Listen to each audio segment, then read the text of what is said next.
নমস্কার, আপনাদের প্রত্যেককে স্বাগত প্রতিবাদী ত্রিপুরার পর্দায়। চলে যাচ্ছে বিস্তারিত খবরে। আগরতলার লিচুবাগান এলাকায় উদযাপিত আন্তর্জাতিক কারুশিল্প দিবস।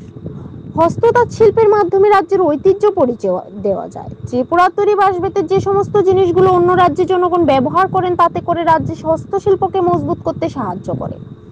বাঁশ-বেতের তৈরি যে সমস্ত জিনিসগুলো রাজ্যের গ্রাম পাহাড়ে বানানো হচ্ছে, তা দিয়ে একাংশ জনগণ জীবিকা নির্বাহ করছে।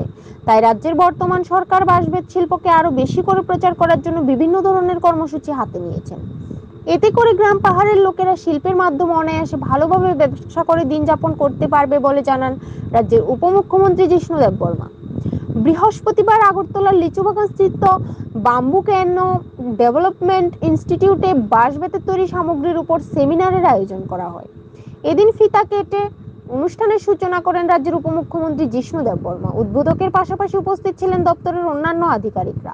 লিচুবাগান স্থিত বাঁশ-বেতের তৈরি করা বিভিন্ন সামগ্রীর প্রদর্শনীর আয়োজন করা হয়। রাজ্যের উপমুখ্যমন্ত্রী সহ অন্যান্য আধিকারিকরা প্রদর্শনী শিবির ঘুরে দেখেন। এদিনের এই সেমিনারে রাজ্যের উপমুখ্যমন্ত্রী বক্তব্য রাখতে গিয়ে জানান, রাজ্যের যেসব শিল্পীরা বাঁশ-বেতের উপর কাজ করে চলছেন, তাদেরকে আরো উৎসাহিত করা দরকার।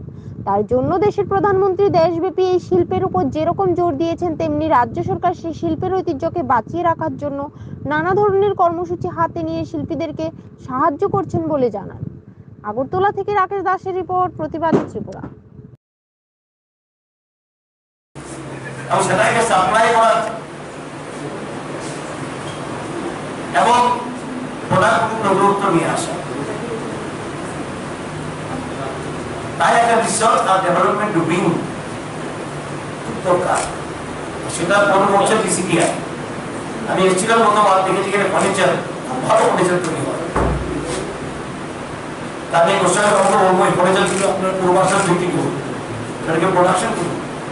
কারণ বেশিরভাগ ডিসিপিআই তো আর প্রোডাকশন করতে পারে না, তারা তো R and D, research and development centre. Production করতে হবে পূর্বাভাসকে বা অন্য এমএসএমই তৈরি করে প্রোডাকশন করতে হবে। কিন্তু একটা আর&ডি সেন্টার আমরা ফ্রি পেয়ে গেছি, গভর্নমেন্ট অফ ইন্ডিয়া আমাদেরকে দিয়েছে ডিসিপিআই। সেটা যদি সরকারের 1 টাকা খরচ হয়নি, সেটাকে ইউজ করে। আমাদের জানতে হবে মার্কেট কি। মার্কেট বিপরীত গেলেই কিন্তু আজকাল কোনো প্রোডাক্ট বেঁচে থাকতে পারে না। গাড়ি হোক, বিশাল চাকরি হোক, বড় ফ্যাক্টরি হোক এবং ছোট হস্তশিল্পী হোক, মার্কেটের বাইরে কেউ বাঁচতে পারে না। কিন্তু টিকে থাকতে হয়, মার্কেটের মধ্যে খেলতে হবে, কম্পিটিটিভ হতে হবে, নতুনত্ব নিয়ে আসতে হবে। এবং সেটার জন্য বিসিপিআই আছে। আমি আশা করবো যে বিসিপিআই যে রিসার্চ এন্ড ডেভেলপমেন্ট, সেটা যেন ত্রিপুরা সরকার কাজে লাগায়। একদিন আগে মিটিং হয়েছিল, মুখ্যমন্ত্রীও ছিলেন, সেখানে এই কথা বলেছি আমি, আমাদেরকে কাজে লাগানো দরকার। এই ডিজাইনগুলি কিভাবে প্রোডাকশন করা, কস্ট এফেক্টিভ করা, আর মানুষের একটা প্রবণতা আছে যে হস্ততাঁত বা হস্তশিল্প হলে সস্তা হতে হবে। সেই কনসেপ্টটা ত্রিপুরাতে আছে, আমি দেখি। হ্যান্ডিকে আমার মতো হবে না, কিন্তু সেটা সারা ভারত বর্ষে বদলে গেছে। হস্ততাঁত মানে প্রিমিয়াম কোয়ালিটি, হস্তশিল্প মানে প্রিমিয়াম কোয়ালিটি। বড় বড় দোকান দেখি টিভিতে, খান মার্কেটে খুবই নামি দামি জায়গা, এখানে সব ফরেনাররা আসে দিল্লিতে, সেখানে কিন্তু বড় বড় দোকান সব হস্তশিল্পের জিনিস আর খুবই বেশি দামে বিক্রি করে। সাধারণ জিনিস থেকে 3 ডবল 4 ডবল দাম, কিন্তু কোয়ালিটিও সেরকম হবে।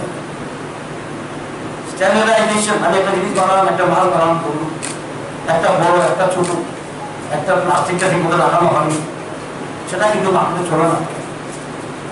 তাদের বা হস্তশিল্পের সামনে যে চ্যালেঞ্জ আছে, সেটা হলো market service, market demand, pricing, competitive pricing and standardisation. 500 মাস বানাবো, 500 মাস মধ্যে 100 মাসে অন্যরকম তো হবে না।